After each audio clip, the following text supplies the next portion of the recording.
بسبب ان انا اتعصبت خسرت اجمل حاجه في حياتي. احكي لك قصه تفهم انا قصدي ايه. واد وبنت كانوا بيحبوا بعض وكانوا مستنيين يوم ان هما يقابلوا في بعض، وخلاص اليوم ده جه وخلاص هيقابلوا في بعض.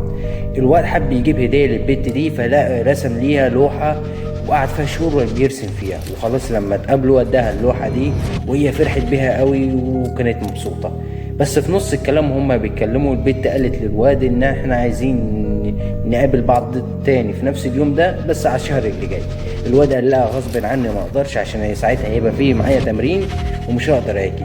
فالبت اتعصبت وعيطت ورمت اللوحه في الزباله.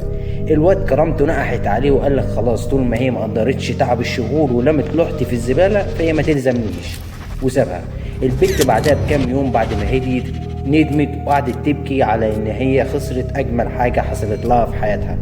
اللي انا عايز اوصله لك انك انت ممكن تتعصب وتضيع اجمل حاجه حصلت لك في حياتك بسبب انك انت اتعصبت.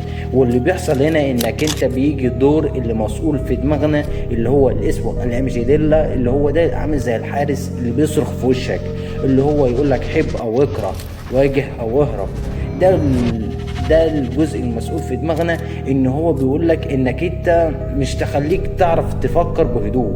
الرساله اللي انا عايز اوصلها لك بانك انت لو اتعصبت حاول بانك انت ما تدمرش حياتك، حاول بانك انت تسكت وتفكر بهدوء. حتى في حديث عن رسول الله صلى الله عليه وسلم بيقول لك لما تغضب اسكت، وعد الكلمه دي 3 مرات. معنى الحديث يعني عشان انا مش فاكره، وراجع ورايا وبس كده. سلام.